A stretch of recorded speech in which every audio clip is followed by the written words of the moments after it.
Rise of फेरो।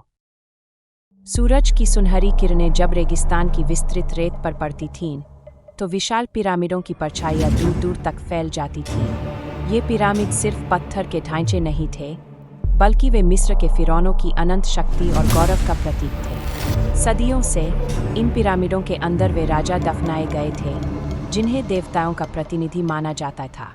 उनके शरीरों को ममी बनाकर सुरक्षित रखा जाता, ताकि वे मृत्यु के बाद भी जीवित रह सकें। कहा जाता था कि अगर किसी ने उनकी कब्रों को छेड़ा, तो भयानक श्राप उसके जीवन को समाप्त कर देगा। इन्हीं पिरामिडों की छाया में एक दिन एक नया सूर्योदय हुआ। राजकुमार अमनहोतेप, वह फिरौन थुतमोस का सबसे प्रिय पुत्र था, जिसे राज्य का अगला शासक बनाने के लिए तैयार किया जा रहा था। उसका बड़ा भाई सेटी हमेशा से इस बात से ईर्ष्या करता था।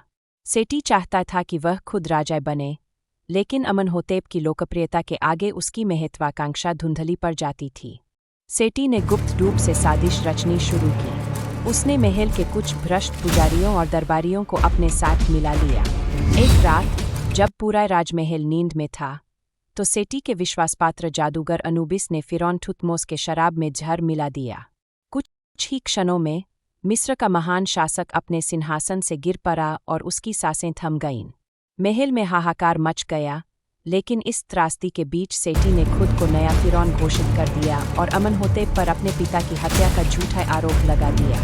अमनहोतेप को राजमहल छोड़कर भागना पड़ा। दोनों ने रेगिस्तान की ओर रुख किया, जहां तपती रेत और गर्म हवाओं ने उन्हें जीवित रहने की कठिन परीक्षा दी।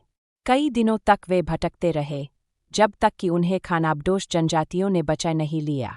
उन्हीं के बीच ज़हरा नाम की एक बहादुर लड़की थी, जिसने अमनहोतेप को रेगिस्तान में जीवित रहने की कला सिखाई। इस बीच सेटी एक निर्दयी शासक बन चुका था।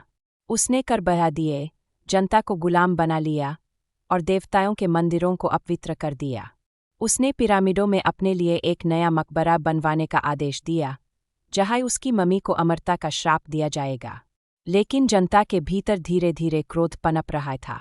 वे किसी ऐसे नायक की प्रतीक्षा कर रहे थे जो उन्हें इस अत्याचारी से बचा सके। एक रात एक रहस्यमयी पुजारी अमनहोतेप के पास आई। उसकी आंखों में दिव्य प्रकाश था। उसने कहा, समय आ गया है कि तुम वापस जाओ और अपना अधिकार वापस लो। उसकी बातों से प्रेरित होकर अमनहोतेप ने अपने साथियों को इकट्ठा किया और मिस्र को मुक्त करने के लिए सेना तैयार करने लगा। उसने रेगिस्तान के योद्धाओं, किसानों और गुलामों को संगठित किया और उनके साथ थीब्स की ओर कूच कर गया। सूरज के उगते ही युद्ध का बिगुल बज उठा। सेटी की सेना ने महल के दरवाजे बंद कर दिए, लेकिन जनता पहले ही बगावत के लिए तैयार थी। महल की गलियों में भयंकर युद्ध छिड़ गया। तलवारों की टकराहट और युद्ध घोषों से पूरा मिस्र गूंज उठा।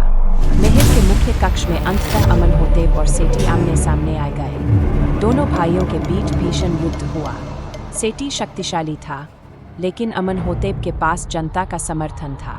आखिरकार उसने अपनी तलवार से सेटी को हरा दिया और मिस्र को उसके अत्याचार से मुक्त कर दिया। अमनहोतेप को मिस्र का नया फिरौन घोषित किया गया। उसने न्याय और शांति की स्थापना की, देवताओं के मंदिरों का पुनर्निर्माण कराया और महान पिरामिडों को पूरा करने का आदेश दिया। नील नदी एक बार फिर अपने पूरे प्रवाह में बहने लगी और मिस्र समृद्धि के मार्ग पर लौट आया। वर्षों बाद जब अमनहोतेप की जीवन यात्रा समाप्त हुई, उसे एक भव्य मकबरे में दफनाया गया। उसकी मम्मी को विशेष अनुष्ठानों के साथ सुरक्षित किया गया, ताकि उसकी आत्मा हमेशा जीवित रह सके। आज भी जब कोई मिस्र के पिरामिडों के पास खड़ा होता है, तो वहाँ की हवाएं फुसफुसाकर अमनहोतेप की कहानी सुनाती है, एक ऐसे शासक की जिसने अन्याय को हराया और इतिहास में अपना नाम स्वर्ण अक्षरों में दर्ज करा दिया।